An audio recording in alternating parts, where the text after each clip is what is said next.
आपकी लाइफ का सबसे इंपॉर्टेंट एसेट क्या है, जानेंगे इस वीडियो में।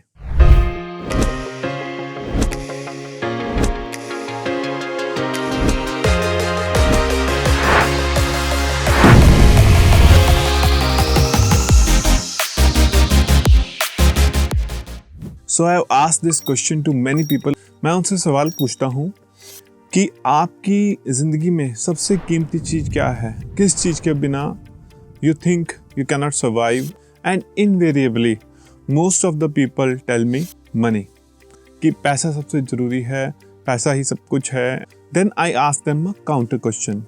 The counter question is very simple. मैं उनसे पूछता हूँ, let's say आपके पास 1 लाख रुपए हैं, you have 1 lakh rupees today, और आपके 1 लाख रुपए चले गए इन whatever manner, किसी ने चुरा लिए या आपसे गुम हो गए या आपने गैम्बलिंग में लूज कर दिए। सो टेल मी, क्या आप मेहनत करके वो 1 लाख रुपए दोबारा कमा सकते हैं?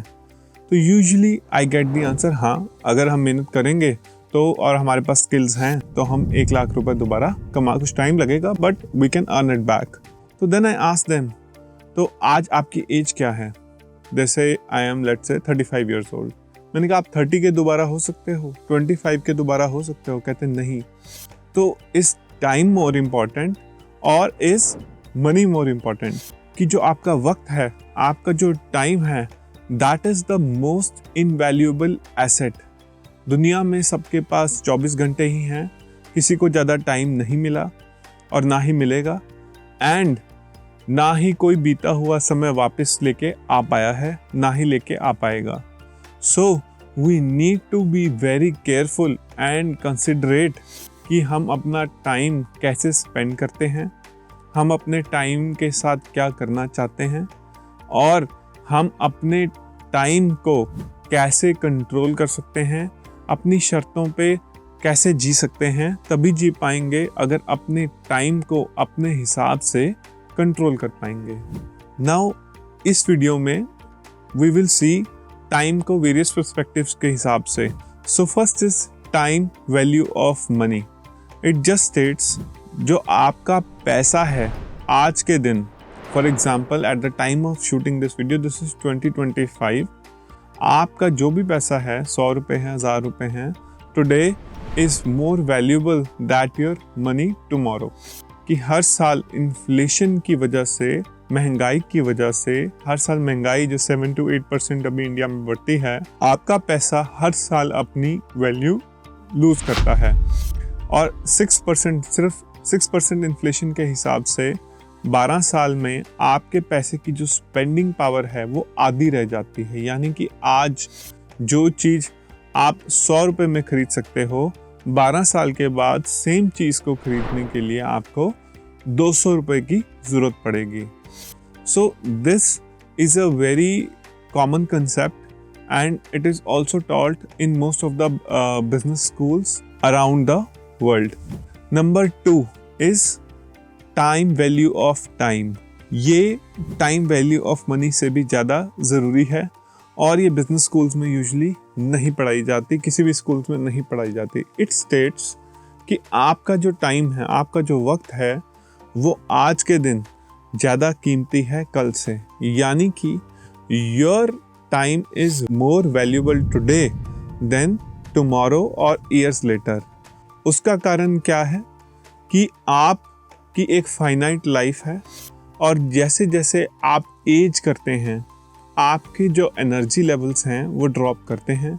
आपकी कैपेबिलिटी टू वर्क, आपकी कैपेबिलिटी टू एंजॉय लाइफ, आपकी capability to travel, everything goes down with time. तो जब आप गुड हेल्थ में हैं, जब आपके एनर्जी लेवल्स ज़्यादा हैं, जब आप यंग हैं, आपकी जो टाइम की वैल्यू है that is way higher than time की वैल्यू जब आप ओल्ड हो जाएंगे और आज से डेकेड्स लेटर जब आपको हेल्थ प्रॉब्लम्स होंगी या कोई और दिक्कतें होंगी। So this is also where conventional जो हमारा विजडम है वो फेल करता है।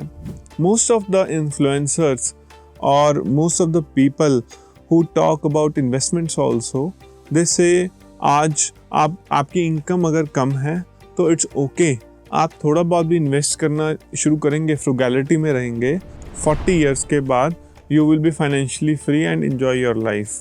तो लेट्स अज्यूम एक आदमी ने 25 की एज पे इन्वेस्ट करना शुरू किया and he has a low income, जिसमें से स्टिल एक्सपेंसेस के बाद और हर चीज़ के बाद वो बहुत कम पैसे बचा पा रहा है and he starts investing at 65।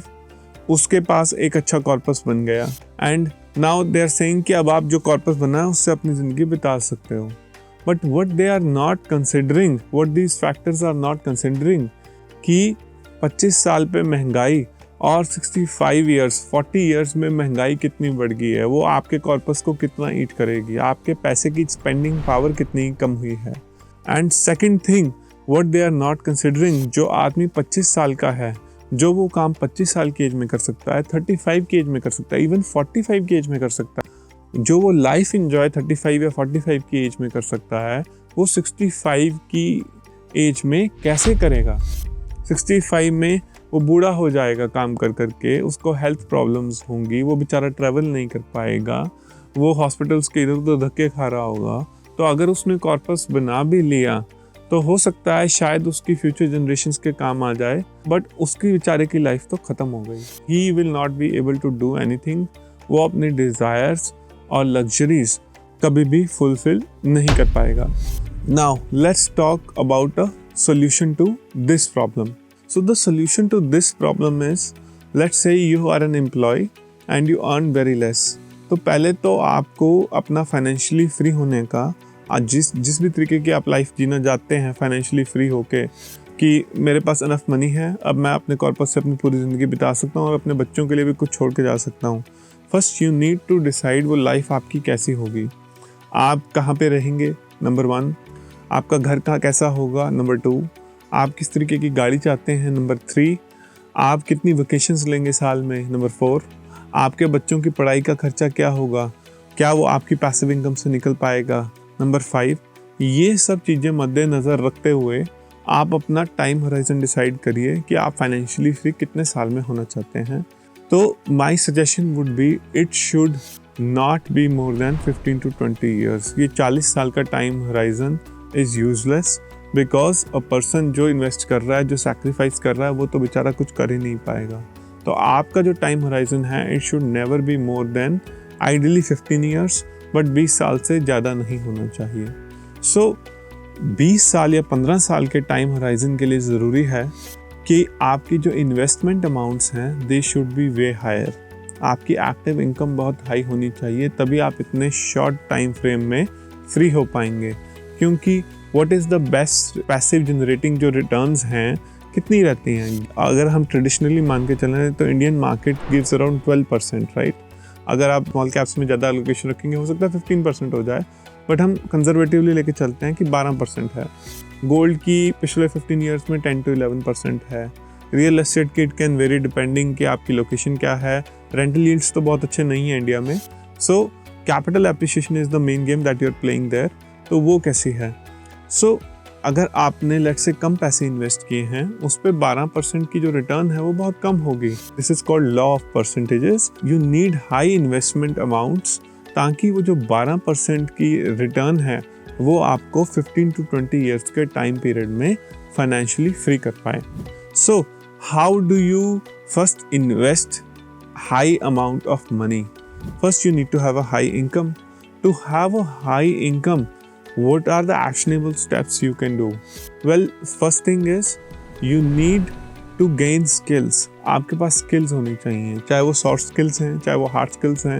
अगर आप एक job में हैं, you want to increase your income, अभी आप business start करने के लिए ready नहीं हैं, तो आपको courses करने हैं अपनी value set बढ़ाने के लिए। हो सकता है आप एक course कर रहे हैं Excel में, हो सकता है आप video editor हैं, आपने एक editing में course कर लिया। So you need to continuously upgrade yourself, right? So that your active income increases substantially over a short period of time. After a certain level, despite increasing your skills, आपकी जो income है एक ceiling touch कर जाएगी in a job. Job में एक level से ज़्यादा आप नहीं कमा पाएंगे क्योंकि you are working in a business. That business is owned by somebody else. If you need to increase your income after a certain level, you will need to start a business. And starting a business is a very, very difficult task and a very, very arduous task. It would be one of the most difficult things you will have to do. Because first, you need to pick a business जिसमें low investment amounts हैं and has the capability to scale. Number 2, जो भी आपका core work है उसके अलावा you need to acquire so many skills. आपको recruitment करनी आनी चाहिए, आपको accounts के बारे में पता होना चाहिए, आपको टैक्स इम्प्लीकेशंस के बारे में पता होना चाहिए, आपको ऑपरेशंस के बारे में पता होना चाहिए. You might not be an expert in everything but you need to have a certain amount of knowledge. और मैक्सिमम लोगों का पहला जो बिजनेस अटेम्प्ट है वो सक्सेसफुल नहीं होता है. So you need to be persistent, you need to work really, really hard, and you need to acquire a lot of skills to start a business and then to thrive a business. And once that business thrives, once your income increases exponentially, you can use it in both the ways. First thing is you can use that income to build more businesses and even generate more income. And secondly, you need to use that income to save that income first for emergency fund and insurances, and then to invest in assets जहाँ पे आपकी जो 12% की return है आपको 15 से 20 साल में फाइनेंशियली फ्री कर सके. So a good offense, high active income with a very good defense, that is saving first up to a certain level and investing majority of it and learning how to use your investments, how to manage risk in your investments is key to you getting financially free in 15 to 20 years and getting control over your time. Now let's talk about opportunity cost of time also. Opportunity cost of time को हम दो तरीके से देख सकते हैं. Number 1 cost of time हम देखेंगे एक पर्सनल लेवल पे कि as an individual, as a person who is working in a job, आपका अपॉर्चुनिटी कॉस्ट ऑफ टाइम क्या है. So again I would suggest is कि आप अपने टाइम को एज एन एसेट देखिए rather than spending time in entertainment. Okay, कुछ level की entertainment is justified if you need to cool down or take a break, but binge watching shows on Netflix, doing things which don't necessarily add value to your skill set or your portfolio is not really worthwhile. So you should use your time actively to educate yourself, either to enhance your skills or to learn about different investment options, what are their pros and cons, how they work and how they don't work. So this is the opportunity cost of time at a personal level. Secondly, we have to see opportunity cost of time at a business level. Now, business में what is a big trap in a business is, एक आदमी एक job करता है, वो कहता है मैं किसी के और के हिसाब से नहीं चलने वाला, मैं बिजनेस करूँगा. So that after the business starts thriving, what usually happens is now this person has bought a very expensive job. This person has become self-employed. उसका क्या मतलब है कि सारे बिजनेस के जो फंक्शंस हैं and all the capabilities, जो भी बिजनेस करना है, it runs through this person, क्योंकि वो उसका बिजनेस है, उसे लगता है सब कुछ मुझे ही करना है. This is a big trap. तो यहाँ पे जो बिजनेस ओनर है, अब उनका जो टाइम फ्रीडम है वो बिल्कुल नेग्लिजिबल हो गया है, क्योंकि पहले तो वो जॉब 9 to 5 करते थे, उसके बाद कुछ टाइम के लिए फ्री हो जाते थे, but now they are working from 9 to 24 hours a day. वो तो पूरा टाइम ही बिजनेस में रहते हैं, बिजनेस खाते हैं, पीते हैं और सोते हैं. तो what after a certain level जहाँ आपका बिजनेस प्रॉफिटेबल हो गया है, यू हैव रिसोर्सेज, वहाँ पे you need to start taking control of your time with automation. You have to build systems जहाँ पे टेक्नोलॉजी आपका हेल्प करे repetitive tasks को कम करने के लिए. You use technology to delegate those tasks to your employees. For example, एक आदमी है, वो मैनुअली बैठ के अकाउंटिंग कर रहा है, हर बिल को रजिस्टर में नोट कर रहा है, फिर आ रहा है, ये कर रहा है, वो कर रहा है. Now that is a time consuming task, जिस काम को आप एक software, for example Zoho Books, Tally, Busy, इनके साथ कम्प्लीटली कंप्यूटराइज कर सकते हैं. फाउंडर अपना टाइम मोर क्रूशल एक्टिविटीज़ पे फोकस करने के लिए, एम्प्लॉयज़ अपना टाइम मोर क्रूशल एक्टिविटीज़ के, मोर प्रोडक्टिव एक्टिविटीज़ पे फोकस करने के लिए यूज़ कर सकते हैं. So after a certain while in business, the business owner also has to see कि मैं एक सेल्फ एम्प्लॉयड ट्रैप से जो मेरे बिजनेस में 20% एक्टिविटीज़ हैं, जो की एक्टिविटीज़ हैं, जो 80% रेवेन्यू अंदर लेके आ रही हैं, मैं उन पे ज़्यादा फोकस करूं और जो 80% एक्टिविटीज़ मेरे बिना भी चल सकती हैं उनको मैं ऑटोमेट करूं through technology and my workforce that I've had. After a certain while, the business cannot grow and thrive without you, then it's a problem. The business should keep running whether you are there physically or not. Now let's talk about time and debt ka association. So, and time and investments ka association also. Time is a very crucial factor.